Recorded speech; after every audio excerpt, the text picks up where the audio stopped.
Shalom sahabat gereja YouTube dan kesaksian rohani.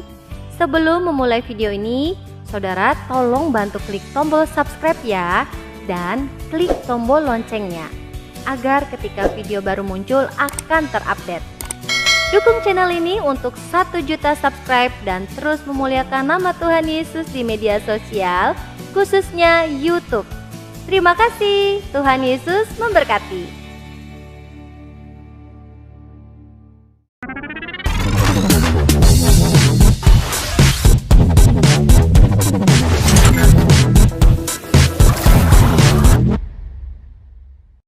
Yohanes pasal yang ke-8 ayat yang ke-30 sampai dengan ayat yang ke-36. Kebenaran yang memerdekakan. Yohanes pasal yang ke-8 ayat yang ke-30 sampai dengan ayat yang ke-36, demikianlah firman Tuhan. Setelah Yesus mengatakan semuanya itu, banyak orang percaya kepadanya. Maka katanya kepada orang-orang Yahudi yang percaya kepadanya, "Jikalau kamu tetap dalam firman-Ku, kamu benar-benar adalah murid-Ku, dan kamu akan mengetahui kebenaran, dan kebenaran itu akan memerdekakan kamu." Jawab mereka, "Kami adalah keturunan Abraham dan tidak pernah menjadi hamba siapapun. Bagaimana mungkin dapat berkata, kamu akan merdeka?" Kata Yesus kepada mereka, "Aku berkata kepadamu, sesungguhnya setiap orang yang berbuat dosa adalah hamba dosa. Dan hamba tidak tetap tinggal dalam rumah, tetapi anak tetap tinggal dalam rumah. Jadi apabila anak itu memerdekakan kamu, kamu pun benar-benar merdeka." Amin. Saudara yang kasih. Saudara yang kasih, di mana ada satu dialog antara orang-orang Yahudi dengan Tuhan Yesus.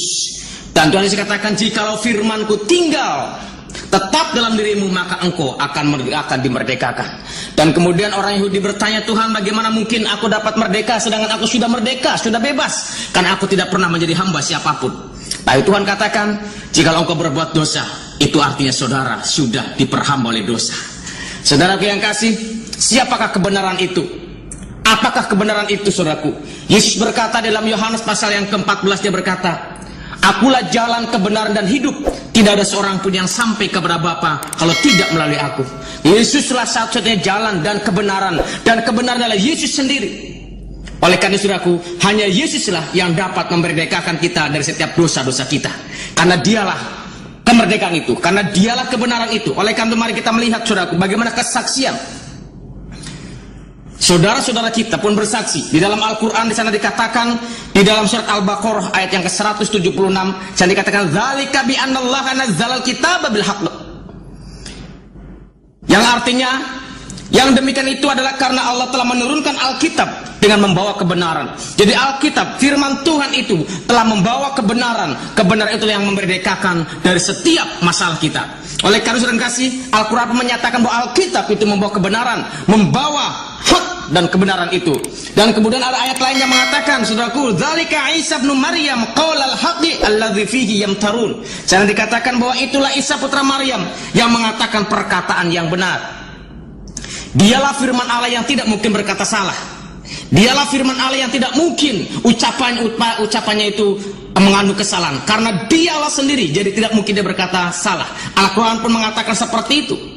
Yesus, Isa putra Maryam, dia berkata-kata dengan perkataan yang benar. Karena perkataan yang benar ini yang dapat memerdekakan setiap orang yang percaya kepadanya.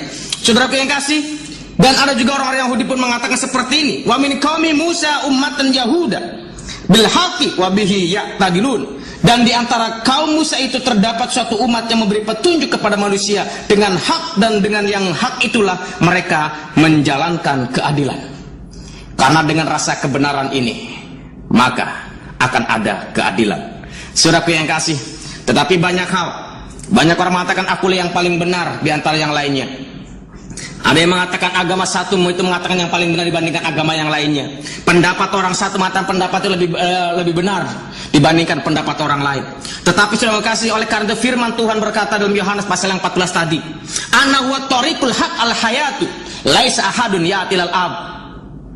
Saudara yang kasih, di sana dikatakan bahwa akulah jalan, karena tidak semua jalan akan mendatangkan kebenaran. Banyak ada istilah yang mengatakan banyak jalan menuju Roma. Kalau jalan menuju Roma memang banyak, saudaraku, tetapi hanya satu jalan menuju surga, hanya melalui Yesus Kristus.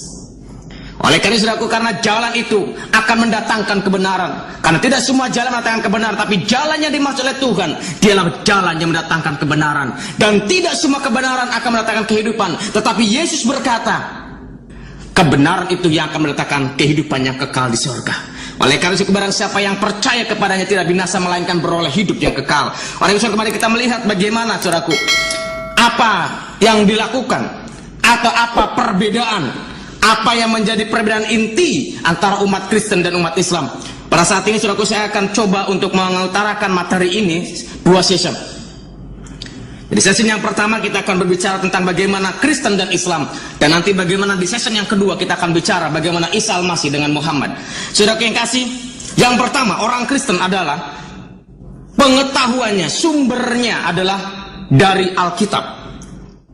Orang Kristen mempercayai bahwa Alkitab adalah sumber pengetahuan. Alkitab adalah firman Allah yang terdiri dari Perjanjian Lama dan Perjanjian Baru. Perjanjian Lama adalah di mana terdiri di sana ada hukum Taurat, Zabur, dan kitab-kitab para nabi. Dan Perjanjian Baru adalah bagaimana itu adalah suatu berita sukacita dengan kelahiran, kematian, dan kebangkitan Tuhan Yesus Kristus. Tetapi orang Islam punya pedoman adalah Al-Quran, yang diimani oleh mereka bahwa Al-Quran adalah wahyu Allah, di mana Allah berfirman melalui malaikat Jibril dan membisikkannya kepada Muhammad, dan kemudian secara terus-terusan selama 23 tahun sehingga terjadilah suatu bentuk yang namanya Al-Quran. Dan kemudian Al-Quran itu sebagai apa? Alkitab itu sebagai fungsinya sebagai apa, saudaraku? Alkitab berfungsi sebagai firman Allah, dan Al-Quran berfungsi sebagai wahyu Allah. Dan kemudian saudaraku, untuk siapa Alkitab itu? Untuk siapakah Al-Quran itu, saudara kasih? Dan di dalam Alkitab, saudaraku, bahwa Alkitab hanya diperuntukkan untuk manusia. Karena Allah ada sesuatu dengan manusia, karena Allah ingin menyelamatkan manusia, karena Allah ingin mengembalikan citra Allah yang ada dalam diri manusia, dan dia ingin mengembalikan supaya manusia boleh selamat.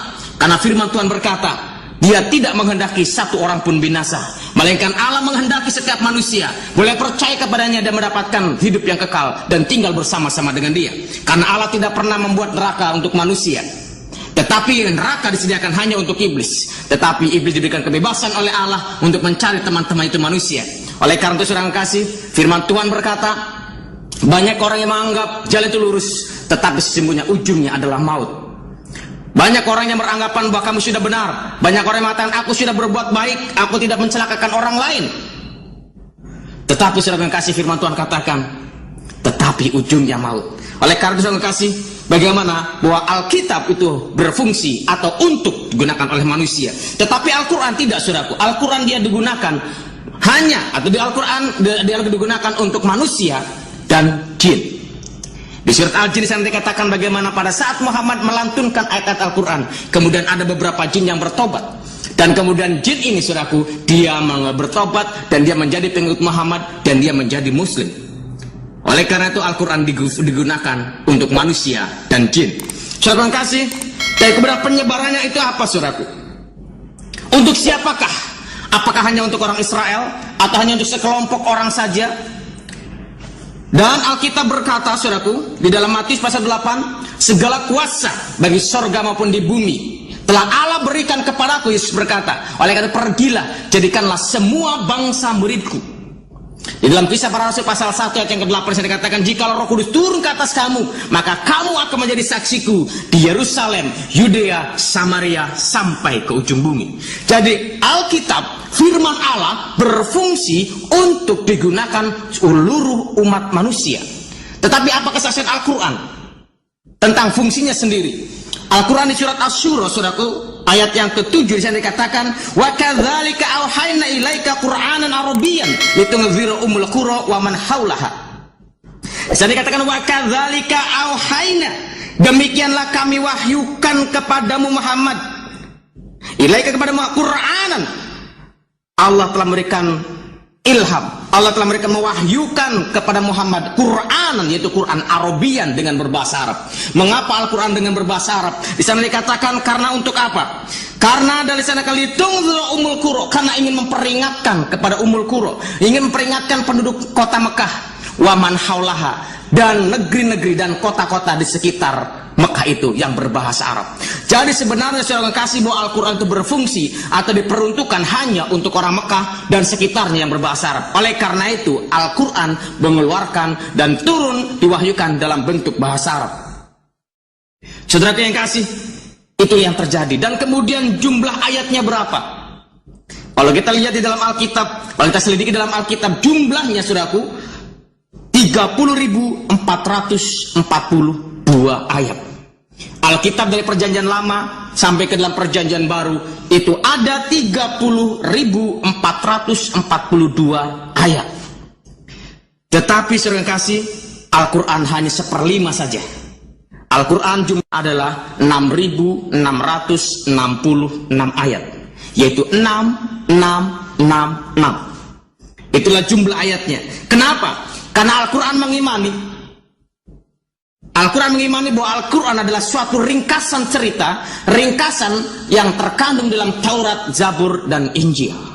Oleh karena itu sarinya disari, katanya sarinya diambil dan menjadi beberapa ayat saja yang akhirnya berjumlah 6.666. Dan kemudian saudara kasih, karena kita lahir ke dunia ini sudah ada Alkitab dan sudah ada Al-Quran. Kalau misalkan saudara lahir dari orang Kristen, maka saudara otomatis akan menjadi orang Kristen. Dan jika ada seorang lagi yang lahir oleh karena keturunan orang Islam, maka dia otomatis menjadi orang Islam, saudaraku.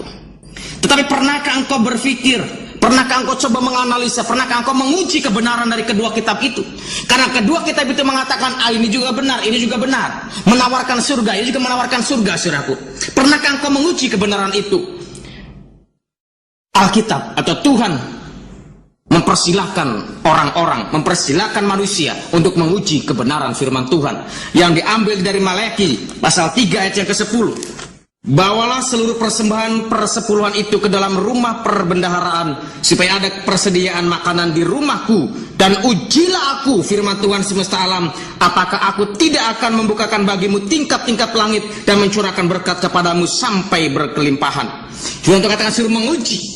Ujilah firman Tuhan, ujilah kebenaran firman Tuhan, ujilah setiap janji-janji Tuhan, jadi itu akan digenapi atau tidak. Kalau Allah berjanji, dia tidak pernah lupa dengan janjinya, tetapi Allah mengikat dirinya dengan janjinya itu, dan dia tidak pernah lupa dengan janjinya. Oleh karena itu ujilah firman Tuhan, uji. Dan kemudian Mazmur pasal yang ke-100, Mazmur 119 ayat yang ke-140, Mazmur 119 ayat yang ke-190, demikianlah firman Tuhan. 140, demikianlah firman Tuhan, janjimu sangat teruji dan hambamu mencintainya. Janji Tuhan sangat teruji, firman Tuhan sangat teruji, karena Tuhan tidak pernah lupa dengan janjinya, karena Tuhan tidak pernah lupa dengan apa yang pernah dia ucapkan kepada manusia. Oleh karena itu ujilah firman Tuhan. Alkitab ini suruh diuji, firman Tuhan diuji.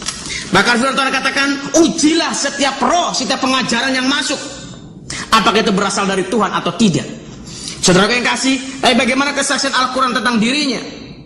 Di dalam Al-Quran berkata, kalau engkau ragu-ragu terhadap Al-Quran, maka kau akan seret dan kau akan masukkan ke neraka. Begitu menakutkan, saudaraku, begitu menyeramkan. Karena kita tidak boleh menguji dan mengecek Al-Quran, karena mereka harus percaya 100% bahwa Al-Quran adalah wahyu Allah. Tetapi Alkitab katakan, ujilah aku. Uji. Saudara mau menguji, baca Alkitab. Kalau saudara akan baca Alkitab, maka saudara akan banyak menerima, melihat, membaca ada banyak janji-janji Allah, dan janji-janji Allah itu disediakan untuk saudara. Bagaimana kita bisa menurut janji Allah, saudara, kalau kita nggak bisa baca Alkitab? Oleh karena mari kita baca Alkitab sama-sama. Setiap hari kita baca Alkitab, merenungkan firman Tuhan siang dan malam, supaya kita menerima janji-janji Allah dan merasakan janji Allah itu. Saudara yang kasih, kemudian yang berikutnya, utusannya. Jadi kalau orang Kristen, utusannya itu bernama Isa Al-Masih. Dan kalau orang Islam, utusannya bernama Muhammad. Dan saudara, bagaimana utusan ini? Kalau dia mengaku sebagai utusan, tentunya ada tanda-tanda yang menyertai dia sebagai utusan Allah. Allah tidak pernah mengutus seseorang manusia pun kalau tidak disertai dengan tanda-tanda yang Allah siapkan bagi dia. Tanda-tandanya adalah dinubuatkan, bernubuat, dan bermukjizat. Inilah tanda-tanda utusan Allah, bahwa dia harus dinubuatkan. Sebelum lahir dia itu dinubuatkan bahwa dia nantinya akan lahir. Dan kemudian setelah dia dinubuatkan, dia pun bernubuat. Apa yang akan terjadi besok? Apa yang terjadi akan di masa depan? Dia akan menubuatkan sesuatu, dan nubuat itu harus terjadi kalau dia sungguh-sungguh menjadi utusan Allah. Dan di samping itu ada mujizat yang menyertainya. Saudaraku yang kasih, bagaimana Yesus Kristus telah dinubuatkan oleh Musa sendiri. Musa pernah menubuatkan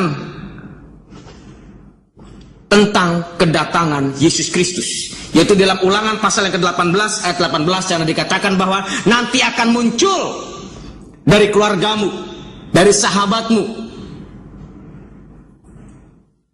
Ulangan 18 ayat 18, saudaraku. Dan kemudian Yesus pun dia bernubuat. Banyak nubuatan-nubuatan yang Yesus ucapkan. Salah satunya kalau kita lihat, saudaraku, dalam Matius 24 ayat 24, yang dikatakan bahwa nanti akan muncul Mesias-Mesias palsu, nanti akan muncul nabi-nabi palsu. Dan kita lihat sekarang sudah banyak muncul nabi-nabi palsu dan Mesias-Mesias palsu. Banyak orang yang mengatakan, akulah Mesias, akulah nabi. Tetapi kita masih diuji, karena firman Tuhan katakan nanti akan muncul nabi-nabi palsu, Mesias-Mesias yang palsu. Dan kemudian, saudaraku, bermujizat. Kita sudah tahu bagaimana Alkitab mencatat ratusan kali Yesus bermujizat. Dia dapat mencelikkan orang yang buta, dia dapat membangkitkan orang yang lumpuh, dia dapat membuka mulut orang yang bisu, dia dapat membangkitkan orang yang mati. Dan Al-Quran pun menyatakan seperti itu. Al-Quran di surat 5 Al-Maidah ayat 110 juga mengatakan bagaimana Yesus bermujizat. Yesus dapat menciptakan seekor burung dari tanah. Yesus dapat mencalikan mata yang buta sejak lahir. Yesus dapat menyembuhkan orang yang berpenyakit sopak, orang yang berpenyakit kusta. Dan yang lebih hebat lagi, Yesus dapat membangkitkan orang yang mati. Itu dicatat dalam surat Ali Imran ayat yang kelima, surat yang kelima, yaitu 110. Saudaraku yang kasih, apa kesaksian Al-Quran tentang nabinya? Apakah Nabi Muhammad dinubuatkan? Apakah dia bernubuat? Apakah dia bermujizat? Saudaraku, mari kita lihat kesaksian dia sendiri, saudaraku. Kesaksian Al-Quran di sana dikatakan bahwa di dalam Alkitab, baik perjanjian lama maupun perjanjian baru, tidak pernah menubuatkan setelah Yesus akan lahir nabi baru. Karena Yesus katakan, akulah Alfa dan Omega, yang awal dan yang akhir. Artinya setelah Yesus Kristus, setelah firman Allah itu turun sendiri, tidak ada lagi. Karena Allah sudah turun sendiri. Karena Allah dengan kuasanya, dia turun dengan sendirinya. Dia turun sendiri sehingga tidak perlu lagi ada nabi-nabi lain untuk turunnya kedua kali. Saudara kasih, dan kemudian apakah dia bernubuat? Di dalam Al-Quran memang ada nubuatan-nubuatannya, tetapi nubuatannya kita mesti harus lihat. Dan yang paling penting, apakah dia bermujizat, saudaraku? Apakah dia bermujizat? Mari kita lihat, saudaraku, apa kata Al-Quran. Surat yang ke-6 ayat yang ke-37. Surat yang ke-6 ayat yang ke-100, ayat yang ke-37. Surat ke-6 ayat yang ke-37. Demikianlah kesaksian Al-Quran tentang mujizat itu. Di sana dikatakan bahwa dan mereka orang-orang musyrik Mekah berkata, mengapa tidak diturunkan kepadanya Muhammad suatu mujizat dari Tuhannya? Katakanlah sesungguhnya Allah kuasa menurunkan suatu mujizat, tetapi kebanyakan mereka tidak mengetahuinya. Jadi kata sebenarnya mujizat sudah ada, tetapi orang itu nggak tahu kalau ada mujizat dari Muhammad. Saudara, yang kasih namanya mujizat itu harus didemonstrasikan keluar. Yang namanya mujizat itu harus disaksikan oleh orang. Itulah mujizat, saudaraku. Tetapi kalau Al-Quran katakan bahwa sesungguhnya Allah itu mereka mujizat, tapi banyak orang yang tidak tahu. Tapi kita lihat coba ayat yang lain, saudaraku, tentang mujizat ini. Surat yang ke-10, yaitu surat Yunus. Surat Yunus ayat yang ke-20. Demikianlah kesaksian Al-Quran. Dan mereka berkata, mengapa tidak diturunkan kepadanya Muhammad suatu keterangan atau mujizat dari Tuhannya? Maka katakanlah, sesungguhnya yang gaib itu adalah kepunyaan Allah. Sebab itu tunggu sajalah olehmu, sesungguhnya aku bersama dengan kamu termasuk orang-orang yang menunggu. Jadi Muhammad sedang menanti-nantikan mujizat yang Allah janjikan untuk rasulnya sebagai tanda kerasulannya. Dia menanti-nantikan dan menunggu. Dia bilang, jadi lo nggak tahu kalau aku ini bermujizat. Di ayat yang kedua tadi dikatakan bahwa mari kita sama-sama menunggu. Mungkin suatu saat Tuhan akan turunkan mujizat. Jadi menunggu, saudara yang kasih. Dan kemudian di surat yang lain, saudara, apa yang dikatakan oleh Al-Quran di surat 29 ayat yang ke-50. Surat 29 ayat yang ke-50, demikian adalah kesaksian Al-Quran tentang mujizat. Dan orang-orang kafir Mekah berkata, mengapa tidak diturunkan kepadanya mujizat-mujizat dari Tuhannya? Katakanlah, sesungguhnya mujizat menjadi itu terserah kepada Allah, dan sesungguhnya aku hanya seorang pemberi peringatan yang nyata. Setelah dia nunggu-nunggu mujizat, nggak datang-datang juga mujizatnya, nggak nyampe-nyampe juga mujizatnya. Akhirnya ya sudah, mujizat terserah Allah saja. Mau ada mujizat, mau tidak ada mujizat, terserah Allah saja, katanya. Saudara yang kasih, sebagai kerasul, sebagai tanda kerasulan, sebagai tanda kenabian harus disertai mujizat. Karena itulah satu-satunya yang membedakan antara orang utusan Allah atau bukan. Kemudian karena tidak ada mujizat itu, kemudian ada satu hadis di dalam hadis Sahih Bukhari 1951 saya katakan bahwa Muhammad itu yang nama mujizatnya adalah Al-Quran. Jadi tidak ada yang supranatural, tetapi katanya mujizatnya Al-Quran. Mengapa kok dikatakan menjelaskan? Karena Al-Quran adalah Muhammad, dia orang yang umi, orang yang tidak bisa baca tulis, tapi dia bisa mengeluarkan Al-Quran. Jadi itulah mujizatnya, katanya, saudaraku. Jadi tadinya dia bilang, kamu ini nggak tahu sebenarnya kalau aku ini bermujizat. Yang kedua, dia tunggu-tunggu bersama dengan umatnya menunggu mujizat, ternyata nggak nyampe-nyampe juga. Pada akhirnya dia katakan, udah terserah Tuhan deh, karena mujizat milik Tuhan. Apakah seperti ini, saudara yang kasih? Dan kita lihat di dalam Yohanes pasal yang keempat, saudaraku. Yohanes pasal yang keempat ayat yang ke-22, di sana dikatakan bahwa keselamatan itu bukan datang dari bangsa-bangsa yang lain, tapi keselamatan itu datang dari bangsa Yahudi. Oleh karena itu, saudara yang kasih, perhatikan baik-baik. Sejak Abraham dipilih oleh Allah, menuntun Abraham untuk masuk ke dalam perjanjian di tanah Kanaan, Tuhan mengutus selalunya adalah keturunan Yakub, selalunya adalah keturunan Israel, orang Yahudi, orang Israel. Tetapi saudara yang kasih, karena Allah mempersiapkan, ada satu perjanjian, mempersiapkan dirinya bahwa dia nanti akan menurunkan suatu keselamatan, yaitu harus melalui bangsa Israel. Kalau misalkan setiap kota, setiap negara ada nabi, maka banyak nabi-nabi yang lain. Mungkin nanti di Cina ada nabi, mungkin di Indonesia ada nabi, mungkin di mana-mana ada nabi. Tetapi tidak, Allah itu menurunkan nabi hanya dari Israel, hanya dari keturunan Yakub, yang kemudian dia berubah nama menjadi Israel. Tetapi kalau ada orang mengatakan nabi dari negara lain, dari kota lain, dari suku lain, firman Tuhan katakan, hati-hati. Di akhir zaman nanti akan muncul Mesias-Mesias palsu. Di akhir zaman nanti akan muncul nabi-nabi palsu. Dia pun sekiranya kalau boleh dapat menarik orang-orang percaya, orang percaya yang menjadi percaya kepadanya. Oleh karena itu, saudara, mesti hati-hati. Bahkan Firaun juga berkata, hati-hati kalau ada bilang Yesus atau Mesias ada di sana. Mesias ada di sana, itu masih hati-hati, saudaraku. Karena kedatangan Yesus yang kedua kali bagaikan kilat yang menyambar dari timur. Saudara kasih, itu yang terjadi. Sekarang sudah boleh pilih. Pilih kepada orang yang disertai dengan mujizat, atau memilih orang yang tidak disertai dengan mujizat. Kita diberikan pilihan, kita diberikan akal budi dan hikmat untuk memilih. Seperti itu, saudaraku. Dan kemudian yang seterusnya, saudaraku, saat ini itu ada di mana? Utusan itu saat ini sekarang ada di mana?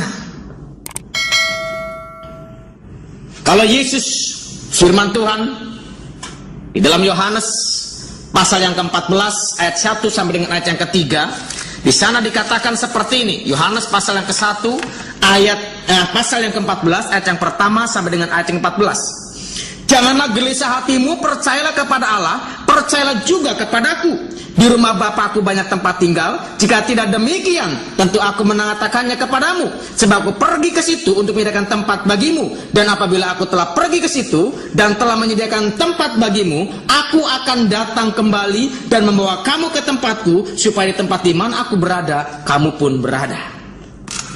Jadi sekarang Yesus ada di rumah Bapa. Yesus sekarang ada di rumah Bapa, dan dia sedang menyediakan tempat bagi saya dan saudara.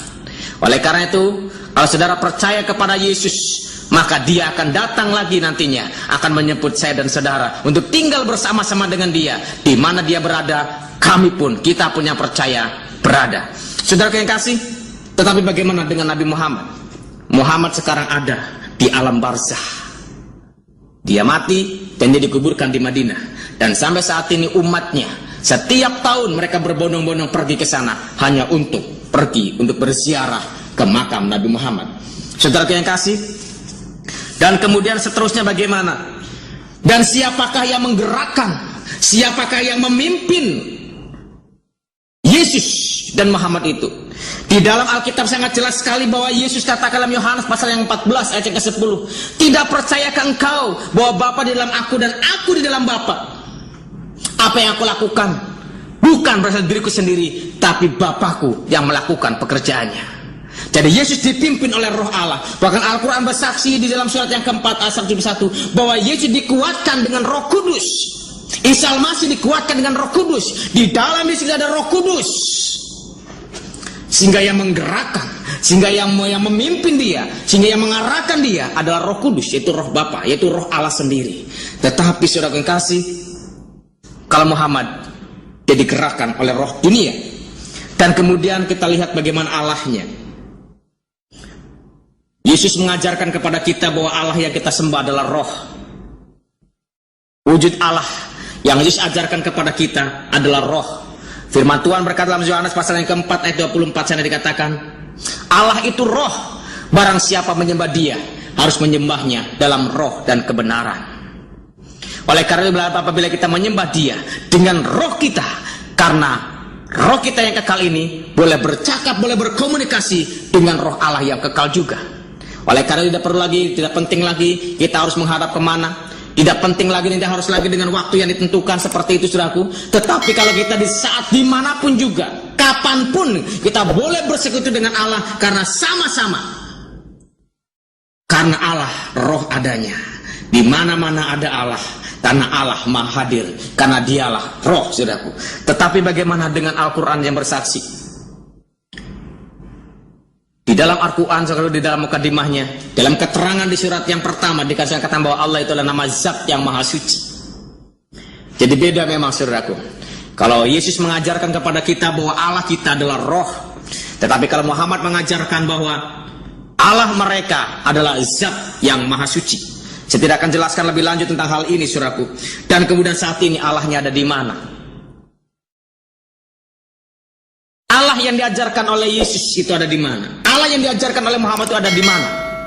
Saudara perhatikan baik-baik bahwa Allahnya yang diajarkan oleh Yesus adalah Allah yang ada di sorga. Yesus mengajarkan kepada kita dalam Matius pasal yang ke-6. Dia mengajarkan bagaimana berdoa yang benar. Dia mengajarkan doa yang benar. Yang pertama dia katakan, Bapa kami yang di sorga. Yaitu Bapa kita, Allah kita ada di sorga. Tetapi Muhammad di dalam Al-Quran surat yang ke-106 ayat yang ketiga saudara, di sana dikatakan falyabudu rabb hadzal bait. Falyabudu rabb hadzal bait, saya dikatakan sembahlah saudaraku, falyabudu maka menyembahlah engkau fi hadzal bait, di dalam bait ini. Yaitu adalah artinya Mekah saudaraku. Mekah ya ada Ka'bah. Jadi artinya kalau kita menyembahnya harus di bait itu, di Ka'bah itu. Oleh karena itu sampai saat ini umat Islam saudaraku, mereka kalau beribadah kiblatnya itu ke sana.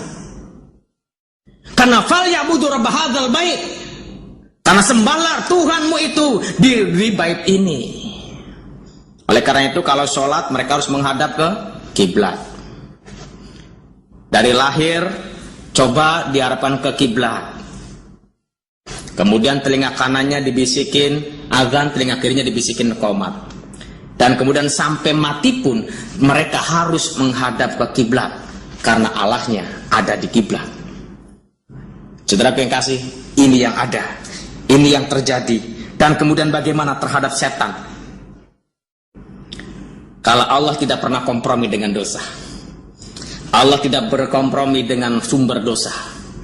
Allah mengasihi orang berdosa, tetapi dia tidak pernah kompromi dengan dosa. Oleh karena itu dia berseteru dengan iblis. Dia tidak bisa bersatu dengan iblis. Antara gelap dan terang tidak bisa bersatu. Antara kebenaran dan kejahatan dan tidak bisa bersatu. Oleh karena itu dia sangat bermusuhan dengan iblis. Tetapi bagaimana kesaksian di dalam Al-Quran tentang iblis ini? Yaitu di surat 55. Di surat 55 ayat yang ke 46. Surat 55 yaitu surat Ar-Rahman ayat yang ke 46. Di sana dikatakan demikian. Dan bagi orang yang takut akan saat menghadap Tuhannya ada dua surga. Jadi saudara kasih, jadi kalau ada orang yang takut atas penghakiman itu, maka disediakan dua surga. Saudaraku, kalau kita lihat keterangannya dikatakan surganya ada dua. Mengapa? Karena surga disediakan untuk manusia dan ada lagi surga untuk jin. Jadi artinya setan pun saudarakan disediakan surga. Artinya Allah pun bisa bersahabat, boleh bersama-sama dengan jin. Jadi ada dua surga, surga untuk manusia dan surga untuk jin, saudaraku. Tetapi Yesus mengajarkan bahwa Allah tidak pernah kompromi dengan yang namanya setan, dengan yang namanya jin. Karena setan dalam bentuk apapun tetap setan, saudaraku. Secantik apapun yang setan lakukan, tetap dia setan, saudaraku. Tetap dia jahat, saudaraku. Yang lebih heran, saudaraku, sekarang muncul setan-setan itu nggak digambarkan seperti yang sangat menakutkan. Tapi sekarang setan-setan itu setannya cantik-cantik. Yang digambarkan dalam sinetron itu adalah si manis jembatan Ancol. Setan muncul dengan setan yang cantik-cantik, saudaraku. Hati-hati, firman Tuhan katakan apa, saudaraku? Bahwa iblis adalah si raja dusta. Dia tidak punya kuasa apa-apa karena kuasa adalah dihancurkan oleh Tuhan Yesus Kristus. Yang dia lakukan hanya menipu, membohongi manusia supaya dia jauh daripada Tuhan.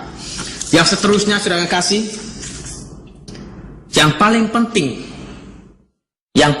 saudara, bagaimana kita harus jelas, kita harus memilih, karena kita akan ada tujuan akhirnya.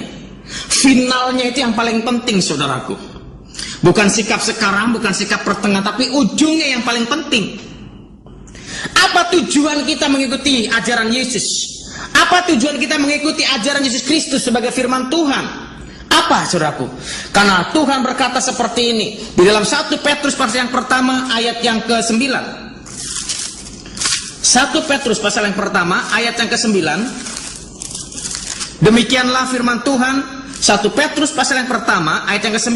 Karena kamu telah mencapai tujuan imanmu, yaitu keselamatan jiwamu. Jadi kalau kita mengikuti ajaran Yesus, saudaraku, karena ingin mencapai, bahkan Tuhan katakan sudah mencapai tujuan imanmu, yaitu keselamatan jiwamu. Jadi kita inginkan selama seperti doa seperti ini, Rabbana atina fid dunya hasanah wa fil akhirati hasanah. Di dunianya juga hasanah, di akhiratnya pun hasanah. Di dunia pun selamat, akhirat pun selamat. Jelas tujuan akhirnya itu keselamatan jiwa. Jadi percuma saja kita capek-capek mengikuti ajaran seseorang, tetapi akhirnya, saudaraku, bukan masuk surga tapi malah masuk neraka. Ini kan sayang sekali, saudaraku. Oleh karena itu sangat jelas ketujuan untuk mengikuti Yesus. Sangat jelas kita beriman kepada Yesus, yaitu karena tujuan iman kita adalah keselamatan jiwa kita. Tetapi di dalam Al-Quran tidak ada tertulis tujuan imannya seperti apa. Dan kemudian keselamatannya, saudara. Keselamatan, kalau kita bersama dengan Yesus, keselamatan itu pasti selamat. Firman Tuhan berkata, Markus 16 ayat 16 yang dikatakan, barang siapa yang percaya dan dibaptis, maka akan mendapatkan keselamatan itu. Barang siapa yang menerima anak, dia akan diberikan kuasa untuk menjadi anak-anak Allah. Karena engkau adalah anak Allah, maka kau berhak untuk mewarisi semua kerajaan Allah. Semua yang dimiliki Allah diwariskan kepadamu. Huwallazi khalaqalakum ma fil ardi jami'a. Surat Al-Baqarah 29 dikatakan, Tuhan menciptakan semuanya ini hanya untuk manusia, bukan untuk jin. Untuk manusia. Huwallazi khalaqalakum ma fil ardi jami'a, untuk semua. Jadi Allah menciptakan semua ini, menciptakan alam, laut, dunia ini saudaraku hanya untuk manusia sebenarnya. Tetapi yang disediakan ini dirusak oleh setan. Oleh karena itu keselamatannya pasti. Mengapa kok bisa pasti? Karena hanya Yesus satu-satunya pribadi yang berasal dari sorga. Karena Yesus satu-satunya pribadi yang memang firman Allah yang menjadi manusia. Satu-satunya pribadi yang sungguh-sungguh Allah sendiri yang turun ke dunia ini. Sehingga kalau kita ke sorga, itulah hak dia. Karena dialah pemilik sorga itu. Tetapi kalau mereka saudaraku, saudara mungkin boleh cek, boleh tanya. Maka saudara kalau misalkan kebetulan bertemu, berjumpa dengan seorang ulama, saudara boleh bertanya, Pak Kiai, kalau saudara meninggal, kalau Pak Kiai meninggal itu nanti kemana? Surga atau neraka? Dia dengan baik, dia merendahkan hatinya, dia berkata seperti ini, ya insya Allah masuk surga. Kalau amal baiknya diterima si Allah, ya masuk surga. Kalau tidak, ya neraka, saudaraku. Dan kemudian seterusnya, saudaraku, bagaimana pada saat waktu mati? Orang Kristen itu, saudaraku, kalau mati sudah perhatikan baik-baik. Dulu, saudaraku, sebelum saya bertobat, saudaraku, saya paling takut melihat orang mati. Takut sekali kalau mendengar orang mati gitu, takut, nggak mau lihat, saudaraku. Mengapa? Karena begitu mengenaskan, saudaraku. Dia dibungkus saja gitu kayak lemper, saudaraku. Sangat mengenaskan sekali, saudaraku. Dan kemudian, saudaraku, kita lihat bagaimana kalau orang Kristen meninggal. Pada saat saya bertobat, saya diajak sama seorang hamba Tuhan untuk melawat orang yang meninggal. Dan kemudian saya takut-takut ke sana, saudaraku. Saya takut. Tapi pada saat itu saya boleh duduk bersama-sama dengan mereka dan saya tidak tahu keluarga dan Pak Pendeta ini pergi keluar, tinggal saya sendirian di ruang mayat itu, saudaraku. Pada saat saya melihat itu, saudaraku, saya udah merinding ya, takut begitu, saudaraku. Tetapi saya mulai coba melihat, saya mulai tengok, saudaraku, karena masih di peti, belum ditutup petinya. Dan saya melihat orang meninggal itu, waduh, kok tidak mengenaskan, saudaraku. Bahkan kadang-kadang saya heran. Kalau orang Kristen meninggal, saudaraku, dia pakai dasi, pakai jas, pakai sepatu, kadang-kadang pakai kacamata juga dipakai, saudaraku. Pakai cincin juga, saudaraku. Dan dia menghadapnya bukan ke kiblat, bukan ke timur, ke barat, utara, selatan, tidak, saudaraku. Tapi menghadapnya ke atas. Karena kita mengimani bahwa Allah itu ada di atas, digambarkan surga itu ada di atas, saudaraku. Oleh karena itu pasti orang ini akan sampai ke surga. Makanya dia menghadapnya ke atas terus nanti ketemu dengan Tuhan dan sampai ke surga. Jadi gak nabrak kiri, gak nabrak kanan, saudaraku. Gak nabrak utara, gak nabrak selatan, gak nabrak timur, gak nabrak ke atas dan berjumpa dengan. Yang lebih lagi kalau orang perempuan yang meninggal, saudaraku. Kalau anak Tuhan yang perempuan meninggal itu lebih hebat lagi. Mengapa dikasih bedak, di make up, saudaraku? Sebelum dia dikuburkan dia di make up, dikasih lipstick begitu, kok begitu cantik dan tidak mengenaskan, saudaraku. Dan mulai saat itu saya tidak lagi takut untuk melihat orang mati. Kenapa? Karena orang percaya kepada Yesus, keselamatan itu pasti. Dan firman Tuhan katakan di Yohanes pasal yang ke-14 ayat yang pertama sampai dengan yang ketiga, aku sedang menyediakan tempat bagimu.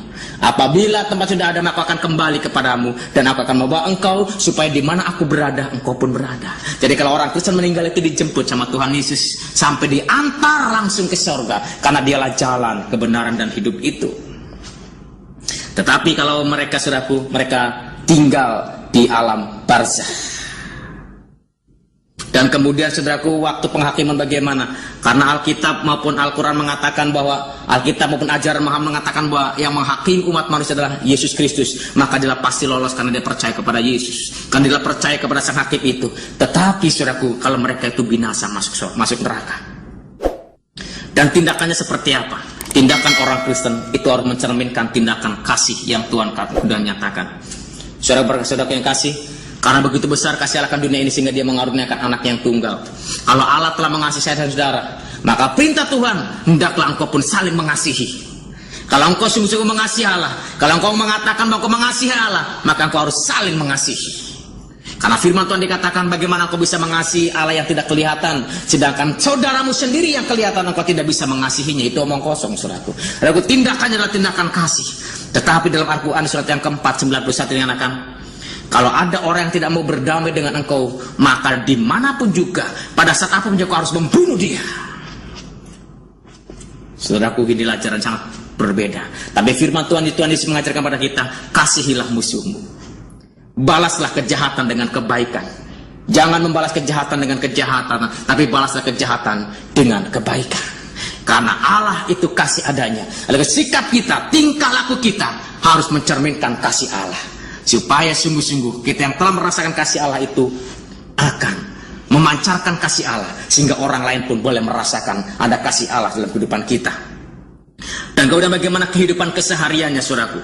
Di dalam kitab Roma pasal yang ke-8 ayat 14 yang dikatakan, semua orang yang dipimpin roh Allah adalah anak-anak Allah. Jadi kalau anak-anak Allah, orang-orang yang percaya kepada Yesus, yang telah diberikan kuasa menjadi anak-anak Allah, akan dipimpin oleh roh Allah. Hidupnya akan dipimpin oleh roh Allah. Hidupnya akan diatur oleh roh Allah. Hidupnya akan dipenuhi dengan roh Allah, sehingga dia boleh bersekutu setiap saat, boleh berjumpa setiap saat dengan Allah, dan bisa berkomunikasi langsung dengan Allah, karena Allah ada di hati orang percaya. Saudara yang kasih, baru-baru ini saya mendapatkan email. Ada saudara kita bertanya seperti ini. Dia katakan, Pak, orang Kristen kok aneh ya Pak? Kok berani-beraninya mengatakan dirinya itu anak Allah? Kok berani-beraninya mengatakan dirinya itu anak Allah? Sedangkan berjumpa dengan Allah itu masih seminggu 1 kali. Bagaimana bisa kita mengaku dirinya anak Allah, kok berjumpanya hanya 1 kali dalam 1 minggu? Lihat nih kami, katanya orang-orang Islam, 1 hari 5 kali berjumpa dengan Tuhan, tapi nggak berani itu mengatakan dirinya anak Allah. Saudara yang kasih, ada kesalahpahaman. Kalau kita mengangkat dirinya menjadi anak Allah, itu nggak mungkin, saudaraku. Karena kita adalah manusia yang penuh dengan dosa. Tetapi kalau Allah sendiri yang mengangkat kita menjadi anaknya, seperti tertulis dalam Yohanes yang pertama ayat 12 yang dikatakan, barang siapa yang menerimanya diberi kuasa menjadi anak-anak Allah. Dan Roma pasal 8 tadi ayat 14 yang akan semua orang yang dipimpin roh Allah adalah anak-anak Allah. Jadi bukan kita yang mengangkat dirinya menjadi anak Allah, tetapi Allah sendiri yang mengangkat kita menjadi anaknya. Jadi kalau Allah sendiri mengangkat, ya nggak ada yang mustahil bagi dia.